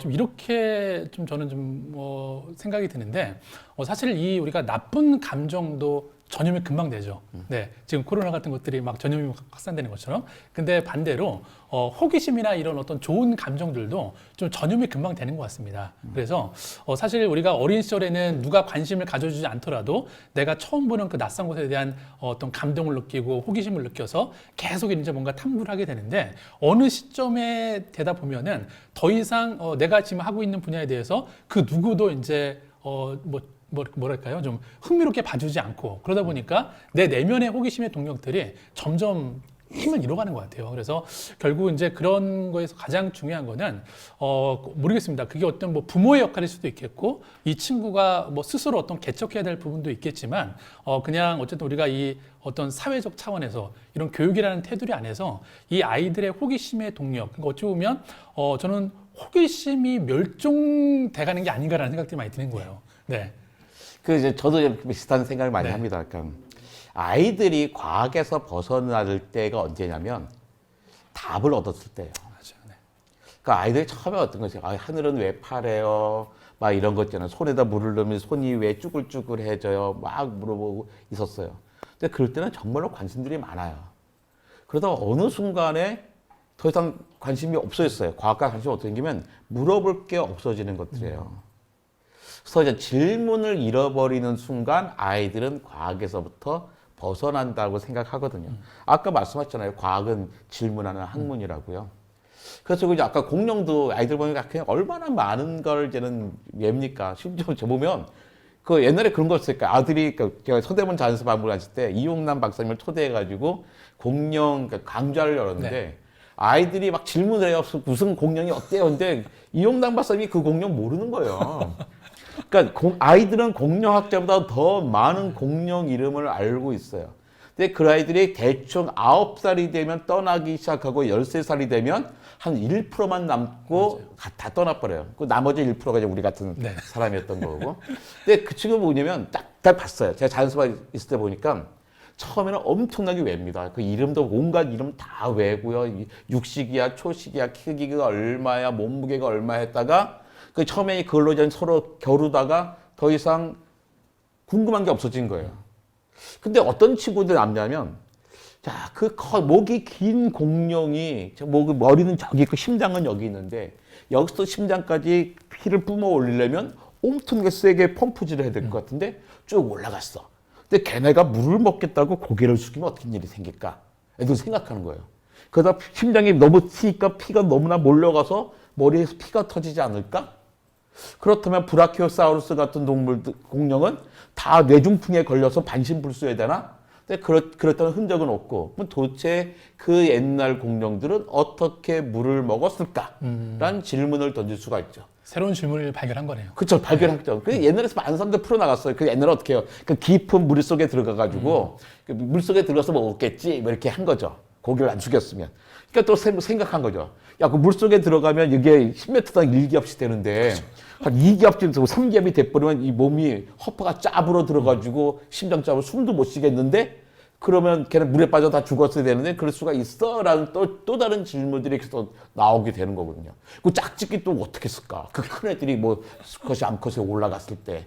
이런 질문이 끊임없이 오는 친구들이 공룡에 남아있는 거죠. 아예 공룡이 냉혈동물이라 변온동물이라는데 그 큰 애가 변호서 따뜻하기 시작해서 이제 움직여야지 하면 태평하게 져버리는데 어떡하지? 끊임없이 질문이 있는 사람들은 그 시대에 남아있는 거거든요. 그래서 저는 이렇게 왜 책도 옛날에 그런 책 많았어요. 그냥 백문백답 같은 책들이 있었잖아요. 맞아요. 이거 뭐 하늘은 왜 파랄 거야? 뭐 빛이 살라니 어쩌고 딱 답 주는 것들. 별로 좋은 책이 아닙니다. 아이들로 하여금 과학에서 멀어지게 하는 거고 아이들뿐만 아니라 성인들도 마찬가지죠. 저는 그런 점에서 아주 훌륭한 책이 마치 고향 시민인데 그 김병민 선생님이 쓴 사이언스 빌리지라는 책이 있어요. 맞습니다. 네. 그게 뭐냐면 자기 아들과의 이야기예요. 그러니까 아버지는 이제 화학자인데 그러니까 화학으로 공부를 하셨고 화학으로 이제 무슨 기기를 만드시는데 애가 고등학생 계속 물어요. 이거 뭐예요? 물어보면 거기서 대답을 해주는데 그 대답의 스킬이 좋아요. 그 다음 질문을 끌어냅니다. 다음 질문을 끌어내면 거기서 다 중추비행 게 아니라 시간을 가져야 되는 거죠. 당연히 아빠도 잘 몰라요. 그럼 너도 그렇게 생각해봐. 그럼 내가 다음 주에 주말에 다시 해보자. 그래서 그걸 몇 년을 끌고 나가거든요. 근데 이렇게 우리가 생각하고 그런 책들을 읽으면 참 좋겠다는 생각을 많이 하고 그런 점에서 저는 과학관이 괜찮은 곳이다. 제가 서울시립과학관을 지을 때 그 모토가 이거였어요. 과학은 답을 얻어가는 것이 아니라 질문을 얻어가는 곳이다. 이런 거였거든요. 우리 답을 주지 않는 것. 근데 우리 자꾸 답을 주고 싶어 하잖아요. 맞습니다. 네. 근데 그런 게 사실 학교 되게 안타깝거든요. 우리 교과서 자체는 끊임없이 선생님과 학생들 대화를 하면서 답을 찾아가는 과정을 하게끔 생각을 하게끔 만들어졌는데 우린 선행학습을 통해서 다 과학의 답을 줘버렸잖아요. 그러니까 우리가 아이들이 과학에서부터 멀어지는 가장 중요한 이유는 뭐냐면 선행학습을 했기 때문이라고 생각합니다. 답을 가졌기 때문에 더 이상 그 궁금한 게 없어진 거예요. 그래가지고 아이들을 과학자로 키우고 싶다? 저는 딱 하는 말이 있어요. 과학 같은 거 학원 보내지 마십시오. 그냥 학교 선생님에게 맡겨두면 좋겠습니다. 그 답을 주지 말고 과학자 친구를 사귀면 좋겠다. 과학관 같은 데 가서 정도. 근데 이제는 우리가 애들 걱정할 때가 아니잖아요. 우리가 걱정입니다. 네. 제 친구들. 아니, 애들은요, 우리가 키운 거 아니더라고요. 지네가 아주 잘하고. 저는 제 또래의 친구들 있잖아요. 고양시면 40대, 50대, 60대의 분들이 좀 더 과학에 관심 갖고 우리 과학적으로 살아보면 어떨까만 생각 그렇게 많이 합니다. 그러니까 성인을 위한 과학 프로그램 어떤 게 좋을까요? 일단 그 제 경험에 의해서 좀 말씀을 드리면 저도 이제 그 사실 아까 초반에도 말씀을 드렸겠지만 사실 그 저는 독서로 제 인생이 바뀌었다라고 예. 봐도 이제 과언이 아니거든요. 정말 그 20년 전에 처음 시작했던 그 과학 독서 모임을 통해서 정말 과학의 과자도 제가 관심을 갖지 않았던 제가 과학에 관심을 갖게 됐고 이제 그리고 이제 그런 것들이 과학에서만 국한된 게 아니고 여러 장르의 어떤 이제 책들을 읽으면서 좀 세상을 바라보는 어떤 그 관점이랄까 태도들이 많이 바뀌었다라고 생각이 드는데 저는 그래서 사실 오늘 또 이렇게 공교롭게도 이 그 촬영하는 장소가 또 한양문고잖아요. 네. 네, 그리고 저는 정말 이 평생교육 관점에서 이 독서만큼 다른 사람의 생각이나 관점을 가장 적은 돈으로 내 것으로 만드는 방법은 사실 또 있을까라는 생각이 많이 들고요. 그래서 저는 아마 지금 고양시는 제가 알기로도 이런 어떤 독서 문화 활동들이 되게 활발하게 이루어지고 있다라고 알고 있는데 사실 우리가 그 늘 독서 중요하다, 뭐 책을 읽어야 된다라고 이야기를 하시는데 약간 좀 그 정말 평생교육 관점에서 이 독서라는 게 정말 어떤 역할을 할 수 있을지 그리고 정말 이 생애 주기적으로 정말 어떤 의미를 줄 수 있는지 그거를 좀 우리가 좀 다시 한번 좀 생각해 볼 필요가 있을 것 같고 거기에 이제 하나 더 덧붙이자면 저 역시 이제 책으로만 읽는 거에 대한 어떤 그런 어떤 감동을 정말 이렇게 그 책에 나오는 곳에 직접 가볼 수 있고 이제 그걸 좀 어떨까 독서 경험과 이런 여행 경험들이 좀 이렇게 좀 뭐랄까요 상호 보완작용할 수 있는 좀 그런 부분들이 정말 중요하지 않을까 생각이 듭니다. 예, 저는 이거 독서에서 약간 실패한 부분이 있었어요. 네. 뭐냐면 저희 딸들이 책을 엄청나게 좋아했어요. 그 책도 많이 있었고, 그러니까 아이들이 그 책을 왜 좋아하나 했더니 한 두 가지 정도 있었더라고요. 하나는 학교에서 스티커 주는 거예요. 그러니까 어릴 때였죠. 1학년 때 막 책을 한 권 읽으면 한 권 딱 스티커 줘요. 네. 그럼 자기는 막 자기 1등하고 2등하고 막 그런 거 경쟁도 붙어요. 근데 책을 읽으면 기본적으로 좋아요. 근데 책을 읽게 하는 동력이 좀 필요하거든요. 항상 보상이 있어야 되잖아요. 어떻게 다 그걸 도덕적으로 그렇죠. 윤리적으로 읽을 수 있는 건 아니니까. 근데 처음에는 그런 게 있었고 좀 큰 다음에는 자기 책을 갖는 거였습니다. 그래서 저는 왜 도서관도 좋지만 나는 아이들에게 돈을 줘서 책을 사게 하는 게 아주 좋은 방법이라고 생각하거든요. 처음에는 말도 안 되는 책 사와요. 아까워 죽겠어요. 야, 그 책이라고 사왔니? 그러는데 몇 번 지나고 나면 걔네들도 어느 순간 책을 알아요. 가치를 알아서 책 고르기 시작해요. 그래서 아이들이 처음에는 뭐 예술책, 그 다음에 역사책, 그림책, 뭐 자기 책들을 쫙 고르기 시작했어요. 근데 이 아이들이 과학도 잘했거든요. 과학에 대해서 어느 순간을 딱 끊어버린 거예요. 그 이유가 뭐냐면 자기 책을 갖지 못한 거였습니다. 왜? 아빠 책이 어마어마하게 많거든요. 그러니까 우리나라에 중요한 과학책 다 있습니다. 저희 집에. 쫙 있으니까 아빠 무슨 책 있어? 여기 있네. 뭐에 관한 책 있어? 여기 있네. 그러니까 재미가 없는 거예요. 자기가 그러니까 독서의 세계도 자기가 탐험하는 맛이 있어야 되는데 딱 정해진 거예요. 여기 있는데 딱 줘버리니까 아빠 공룡에서 공룡 생리에서 무슨 책이 좋을까? 그러면 딱 줘버리는 거예요. 딱 답을 주는 거잖아요. 나름대로. 그러니까 재미가 없는 거였어요. 그래서 시간을 주면서 얘도 독서의 세계도 탐험을 하게 하는 게 좋겠다. 그래서 제일 안 좋은 게 뭐냐면 추천 독서 리스트 있잖아요. 자, 1학년이 읽어야 되는 책, 4학년이 읽어던 책, 그건 최악이라고 생각합니다. 그러니까 누구나 다 똑같은 책을 읽게 돼버리는 거고 자기가 개척을 못해요. 저도 중학교쯤 되면 자기 작가, 문학가 중에. 근데 내 작가가 누구가 있어야 된다고 생각하거든요. 근데 우리는 집에 책이 한 권도 없었기 때문에.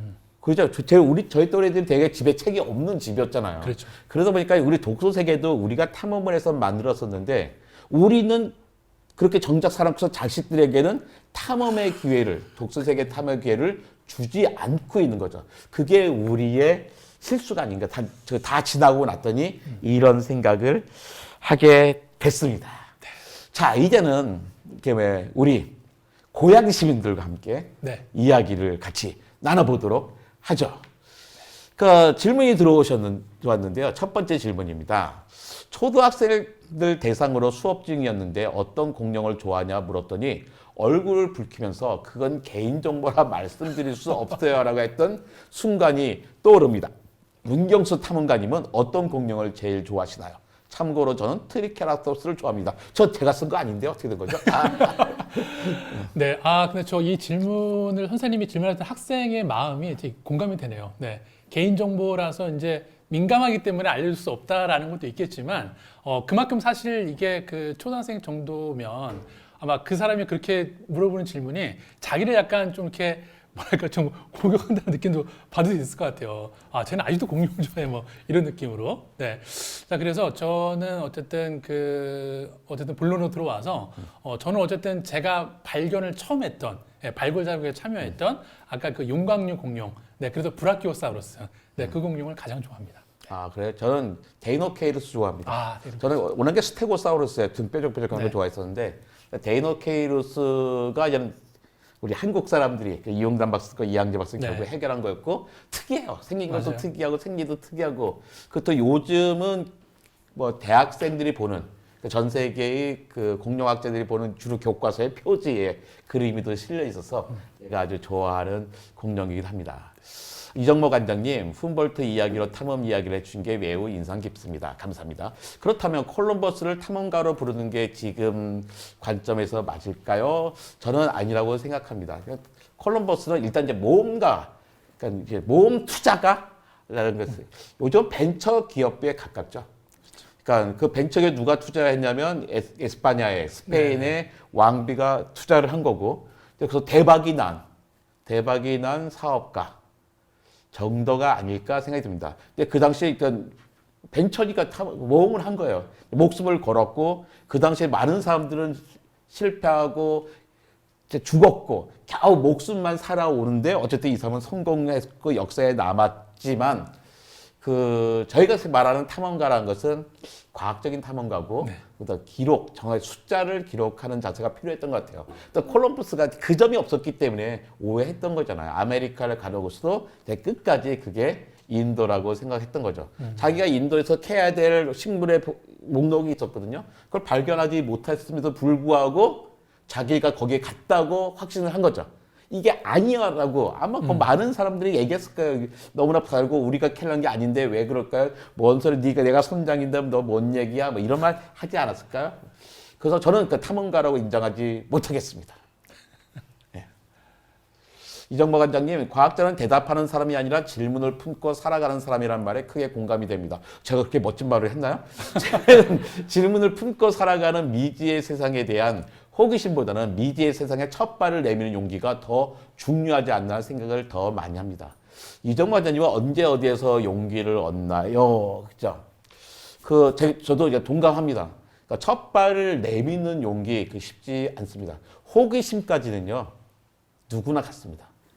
호기심 없는 사람이 어디 있습니까? 다 있죠. 근데 호기심을 내가 해결하기 위해서 뭔가 미지의 세계에 첫 발을 내밀어 탐험한다는 얘기잖아요. 그거 쉬운 일 아니거든요. 근데 그 주변에서 많은 사람들이 도와줘야 됩니다. 저는 혼자 절대로 하지 못했습니다. 남아미 탐험이니까 마다가스카르, 그 다음에 고비 사막과 아니면 서호주 사막도 마찬가지로 혼자 하지 못했고요. 문경수 장님 같은 동료들이 있었기 때문이죠. 세상에는 혼자 할 수 없는 일이 너무 많더라고요. 또 혼자 가서도 안 되는 일이고 또 공부도 마찬가지입니다. 공부도 어떤 새로운 주제를 갖다가 자기 혼자 막 공부하잖아요. 엄청나게 두꺼운 책 쓰면서도 그리고 말도 안 되는 이야기 쓰신 분 봤거든요.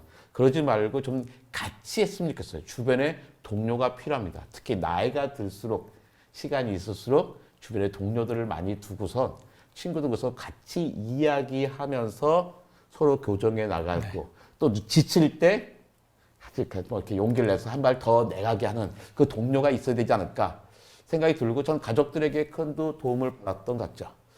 자, 문경석 작가님이 가장 관심 있는 과학 탐험 분야는 무엇입니까? 앞으로 계획하는 분야는? 네.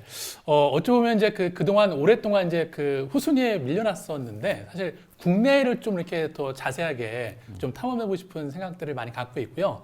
이제 몇 년 전에 이제 제주도가 그 첫 번째 좀 신호탄이 돼서 이 제주를 뭐 이미 이제 과학자들이 연구해 놓은 부분들이 많이 있는데 그런 것들이 이제 좀 대중들한테 전달하는데 좀 많이 이제 그 묻혀져 있었던 그런 아쉬움들을 좀 많이 풀었던 것 같고 그래서 앞으로도 이제 그 코로나가 뭐 좀 이렇게 뭐 종식되더라도 일단은 국내 지역들, 국내에도 정말 해외만큼 아름답고 이런 과학적 가치가 뛰어난 것들이 많다 보니까 그런 것들을 좀 앞으로 계속 탐험해볼 계획입니다.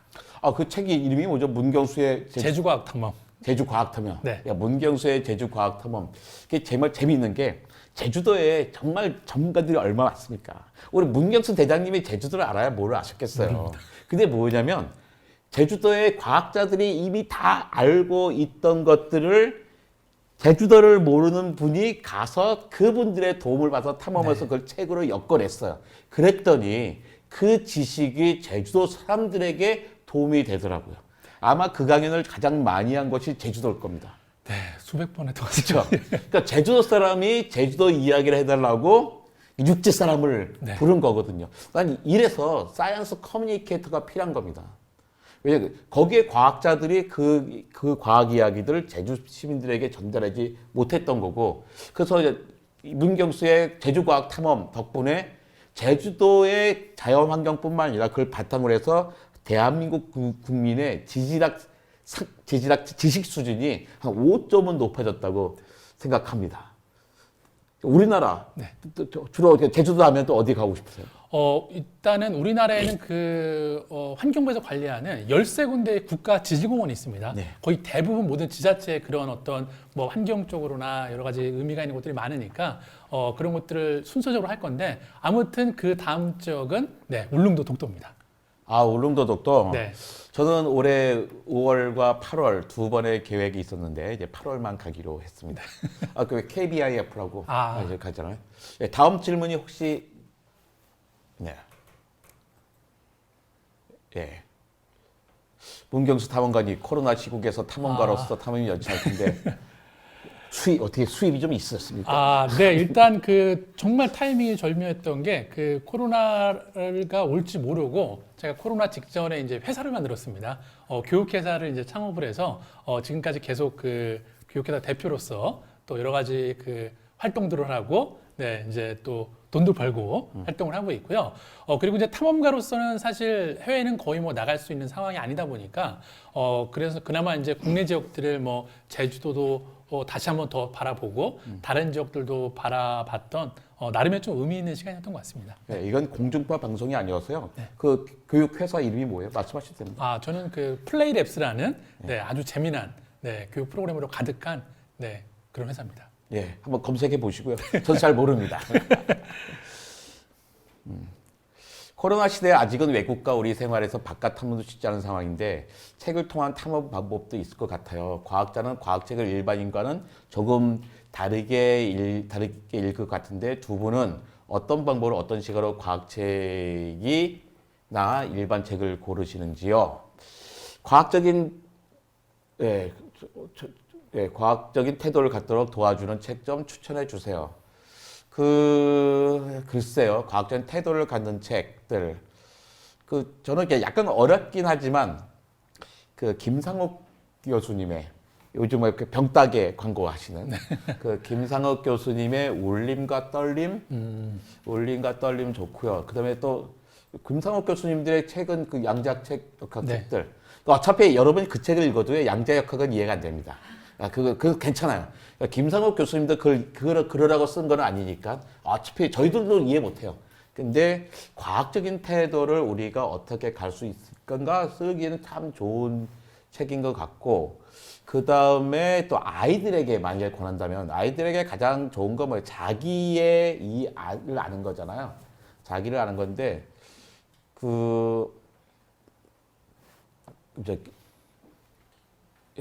걔 누구지? 이 정재승 교수님이 쓴 인간 탐구 보고서. 아, 그쵸. 여러 개의 그 시리즈가 있는데 네. 되게 작은 거 하나, 뭐 질투 뭐 이런 것들로 좀 되어 있는 시리즈가 있어요. 제가 얼마 전에 그 정재승 교수 만나서 얘기해 보니까, 그러니까 한 10년 정도를 기획을 했다고 들어요. 사실 이제 전 8권 다 읽었거든요. 지금까지 나온 거요. 그거 다 읽었는데 어떻게 한 가지의 주제를 가지고서 이렇게 아이들 책을 깊게 쓸 수 있을까 했는데 여러 명의 작가가 붙었습니다. 일단 정재승 교수님이 컨텐츠를 쭉 주셨고, 이야기 작가 2명과 그림 작가가 붙었는데, 그러니까 일관성 있게 재밌으면서 자기 마음을 열어주는 책인 것 같아요. 그래서 초등학교 좀 고학년 정도 되면 좋지 않을까 하는 생각이 들고, 초등학교 저학년쯤 된다 그러면 제가 일하고 있는 과천과학관의 과학자들이 쓴 사이다 시리즈, 그 아주 재밌습니다. 그 책 장점이 뭐냐면 끊임없이 대화예요. 대화처럼 있습니다. 질문하고 답하고 질문하고 답하고. 얘가 그 얘기했잖아요. 과학은 질문을 던지는 학문이었는데 질문을 던지는 방법을 가르쳐주는 책인 것 같아요. 그러니까 다 읽고 나면 답이란 것들은 조각이에요. 그렇죠. 그러니까 우리가 되게 오해하는 게 뭐냐면 아이들에게는 지식을 갖다가 암기시키지 말고 뭔가 커다란 원리를 가르쳐줘야 되는 거 아니냐 얘기하는데요. 아닙니다.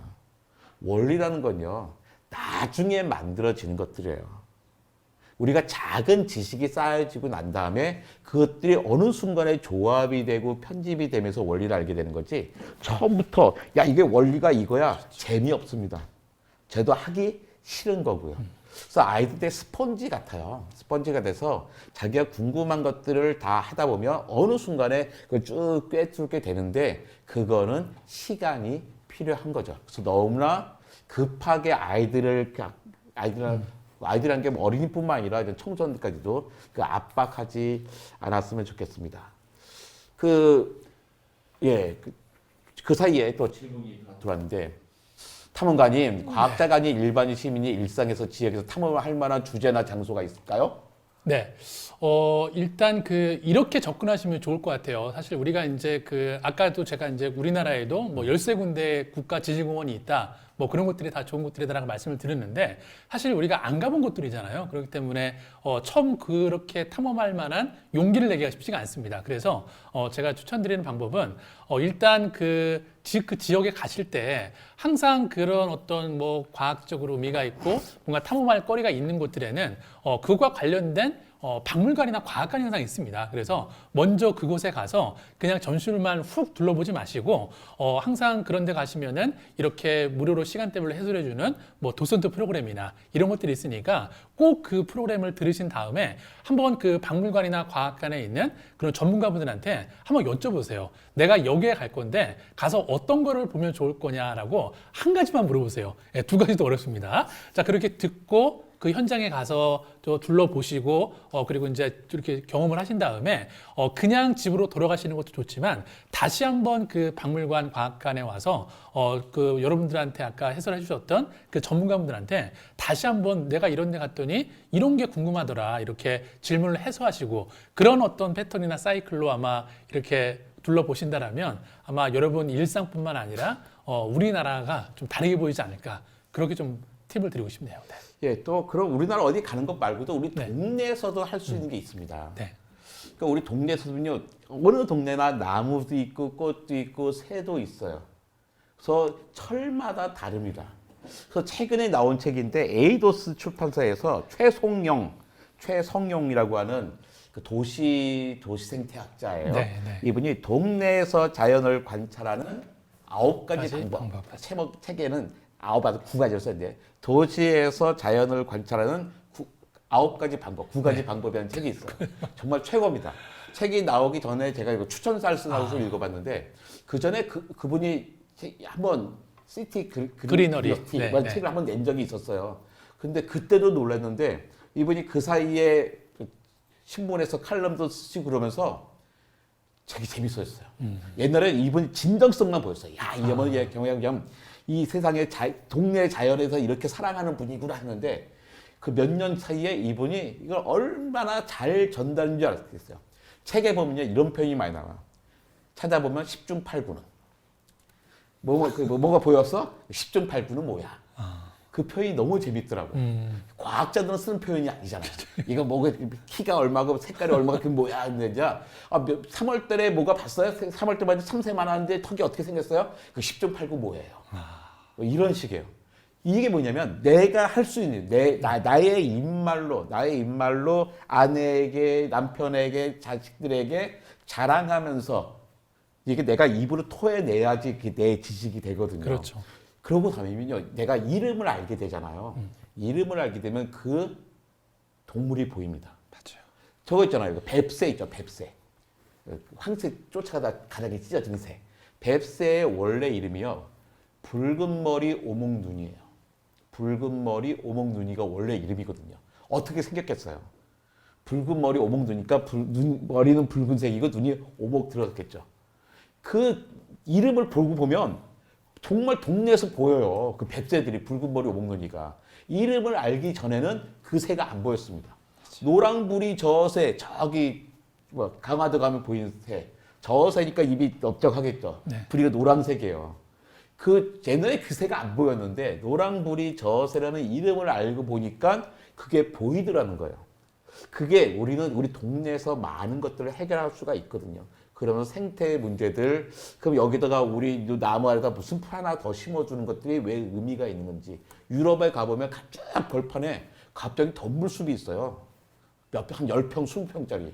저거 왜 저거 해놨어? 저기다 반 만들지. 거기가요, 새들이 사는 곳입니다. 새들이 살면서 그 밭에 벌레들을 잡아먹기 위한 것이죠. 새들이 저 멀리서부터 여기 날라오면 힘들잖아요. 그러니까 군데군데 덤불에 살게 하는 거거든요. 알고 나면 보이면서 문제 해결점을 찾아갈 수가 있게 되는 거죠. 그래서 우리가 세상에 대한 태도도 바꿔나갈 수 있을 것 같습니다. 아이고, 이야기 실컷 했습니다. 자, 그 고양시 시민대학 그 위기의 시대 우리에게 필요한 과학적 태도와 지식 이야기를 저희가 1시간 반 했는데요. 고양시민은 아니시고 영종도에서 오셨는데 네. 영종도의 도민으로서 도민이라고 해야 되나?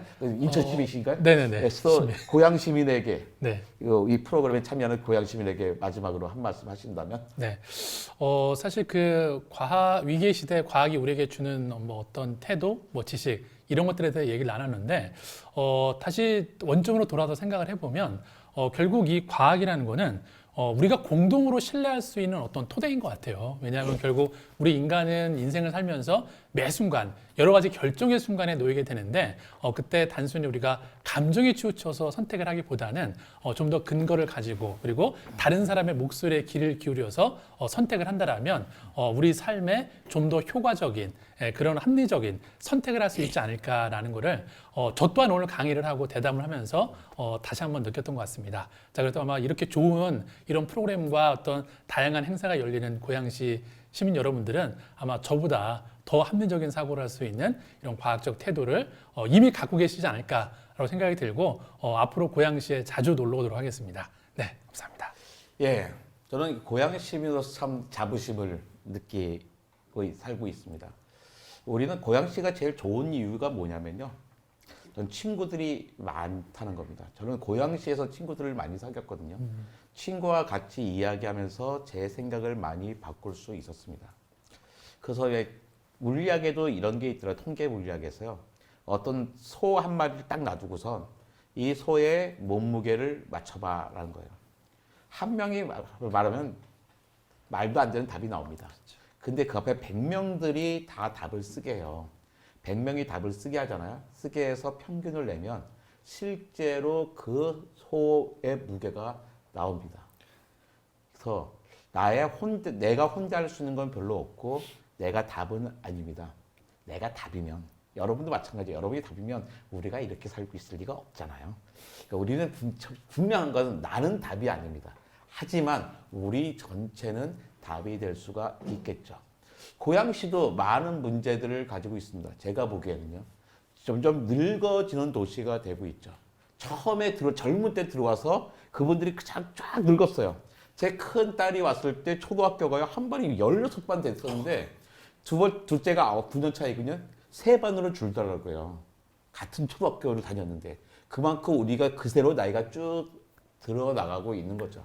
또 여기는 많은 직장은 없고 사실은 매드타운이 되어 버렸고 그런데도 여러 가지 또 주변에 거주 조건은 좋고 이런 문제들을 우리가 어떻게 고민하면서 좋은 동네를 만들어 갈까? 라는 부분들을 우리가 이렇게 고양시 시민대학에 참여하시든지 다양한 방식으로 참여하면서 커뮤니티를 만들어서 우리의 문제들, 위기의 시대를 극복해 나갔으면 좋겠습니다.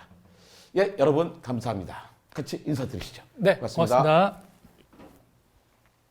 지금까지 2022년 고지식 콘서트 2강 과학 위기의 시대 우리에게 필요한 과학적 태도와 지식을 시청해 주셔서 감사합니다. 내일은 오전 11시 세 번째 3강인데요.